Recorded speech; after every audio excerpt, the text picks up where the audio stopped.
I was always that kid. Right? Why must you choose the hardest possible way to do something? I mean, Jane, you have 4 degrees. You have 4 degrees. Right, like, that's so like far. insane. Yeah, so far. It's also one of those, I was also that kid that was like, oh my God, if you would just shut up, you wouldn't get in so much trouble. And my answer was always, I genuinely wish I could. I wish that I could shut myself up. I am seeing that I'm making the problem worse, but I cannot just let it continue when this is not okay. It's not within my capacity to control it. And even when I learned to control when I spoke, I'm still not great at controlling my face. And my face shows a lot, even when my mouth knows to be quiet. I have the same problem. I think that's all of us. I think we are all people, especially as female-identified people. We're all the people that sit in the meetings and hear the men that talk over us. And we're all the people who have an idea, but then no one listens. And the man repeats what we just said, and everyone talks about how great he is. We're all those people. We've all had those experiences. It's sort of figuring out what we do with the feelings that come with that. And I was never very good at feeling like something was unfair and then going back to my, what I always call like my regularly scheduled life. It just ate at me. And I started with the work first and was doing it as a volunteer. And that's always kind of my first recommendation, is that if something bugs you, figure out what you can do about it. And we don't all come from the same levels of privilege. And we all have some in some way. But with what we have, what can we do? I was a broke kid who didn't have any money to donate. And because I was a broke kid, I didn't have any power with politicians. But I could show up and make sandwiches for homeless people at an event when they need more hands. I can show up at a soup kitchen and cook something or ladle something because that's what I have the ability to do. At that point, I have nothing else except I can show up.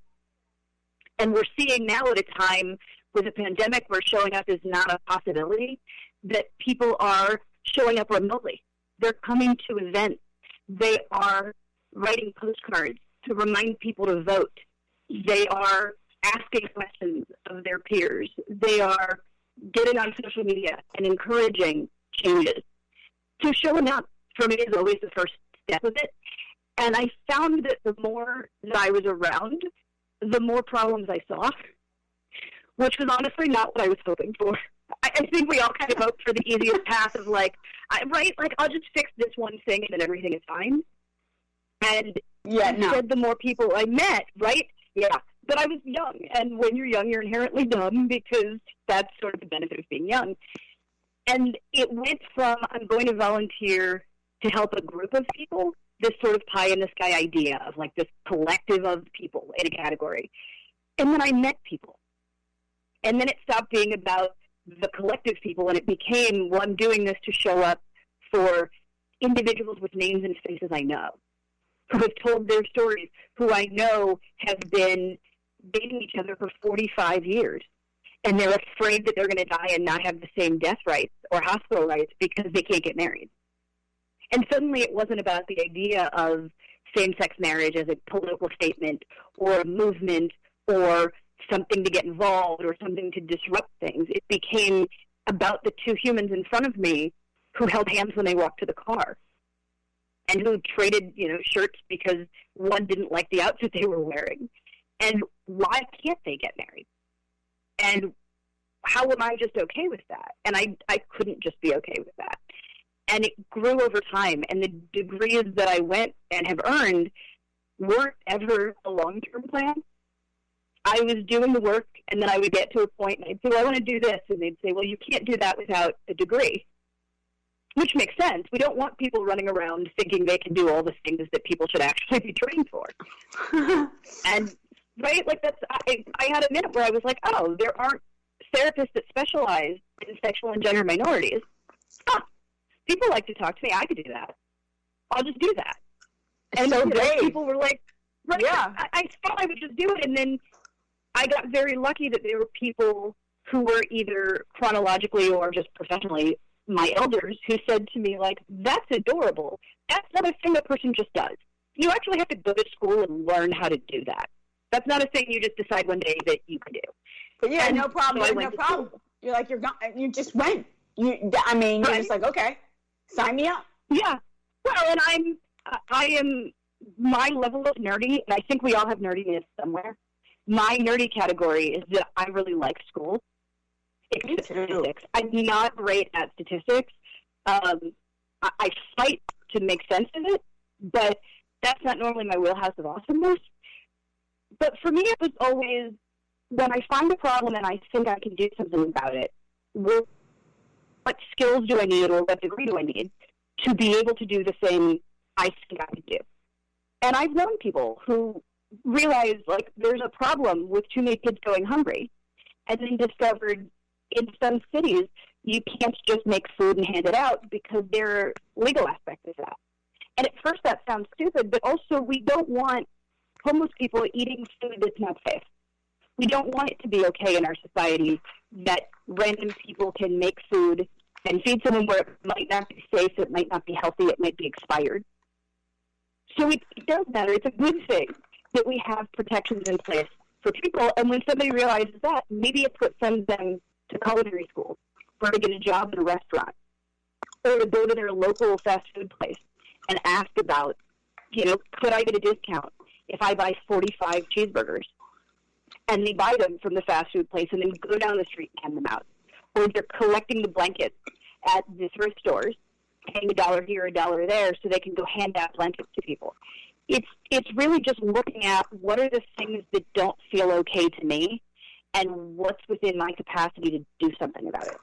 And sometimes the thing in your capacity is to put people together who have more privilege. I'm never going to probably have bajillions of dollars, but if I can get to a place where I can get in a room with a bunch of people who have a lot of money, suddenly now there might be something different I can do that I couldn't do if I was just doing it on my own. Amazing. Amazing advice for these young women that are aspiring. I love it because, I think there's a lot more of these types of women launching into the world that would really want, that really, I feel, I don't know. I mean, I'm in a different genre than you and this other generation. And I just feel like there's so much more passion. People they want to do their passion. I don't know if it has to do with the internet. I don't know. But there's more about that than, like, I'm just going to be an accountant because I know that's going to be a secure thing. There's not as many of those as times have changed. Yeah, times have changed. It used to be in our grandparents' generation that everyone's roles were very clearly defined. Right? Everybody was in, as far as we saw in the public eye, everybody was in a heterosexual relationship. You got married when you were about 22, if that. The men went to work. Their entire job was to earn the paycheck. They kept the same job for, 35, 40 years. They got a grandfather clock and a retirement party and a pension. And the women made babies, raised babies, kept the house, had the dinner on the table, handled all the child care, and was the supportive person to the husband because the husband brought in the money. All the roles were totally defined, and there was nothing really that changed in that. It was pretty consistent. And then we reached a point where divorce started in the U.S., and suddenly it became, well, now that divorce is an option, as women, we can't assume anymore that there will always be someone who pays the bills. And so now we have to figure out, what if I have to pay my own bills? And we had situations with, for example, Justice Ginsburg, who, I don't want to say single-handedly, but single-handedly created situations where women could now have their own bank account. It wasn't that long ago that women couldn't have their own bank accounts or own their own property. Love her for that. Yeah, also, I was born on her 50th birthday, which no matter what I do, I truly believe will be the coolest thing about me ever, is that I happen to have been born on her 50th birthday, and we share a birthday. That's beautiful. My book is actually dedicated in part to her. Oh my God! Wait! I'm going to talk about your book. I want to just quickly. Sure. Yeah, we're almost out of time, but I have to talk about the fact that your book and the fact that it's a bestseller. Congratulations on that. Thank you. I mean, you feel that it's changed your life, or what? Well, I mean, right now all of our lives are pretty much COVID. What kind of happens outside of the house is a little bit of a mystery, unless I happen to see it online or too much garbage television when my brain needs a break. But I'm finding it's getting interesting politically because a lot of the work within that, so many of our schools are public schools. Some schools are considered they're federally funded, there's all these details. We currently have an administration that has banned conversations about gender equality from those situations. So it's directly impacting the work. And That's it's very amazing. weird to have, right? It's weird to have a president come on television and say, your work is actually illegal now. The publishing house that this first book is published through has told me, please do what you can to promote the book and set it up, because if there's another 4 years of this administration, we fully expect this book to join the banned book list.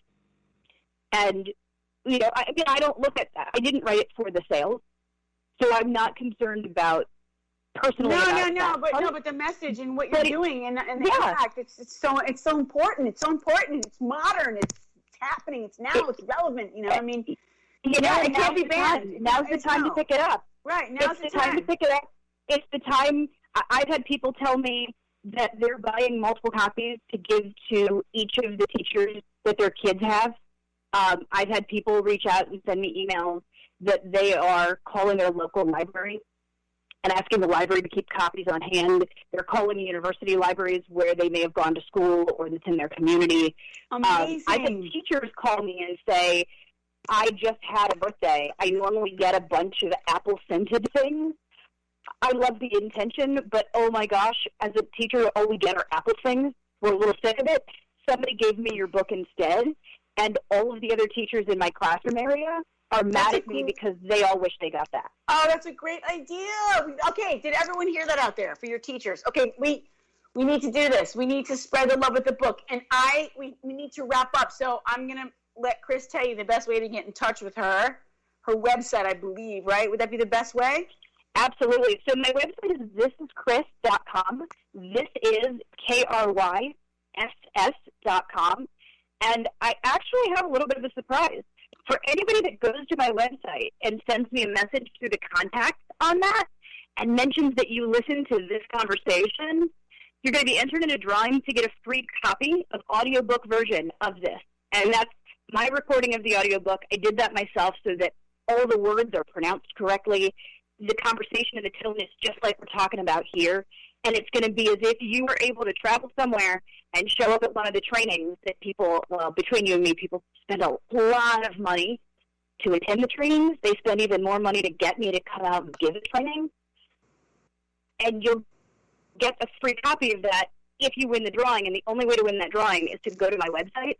Mention the copy. And mention this conversation we're having right here. So the only people who get access to this are the ones who are right here talking with us. Thank you, KRYSS, so much. We have to wrap. Thank you so much for that gift. It's amazing. It's heartfelt. And thanks, guys, for being with us today. Peace and love.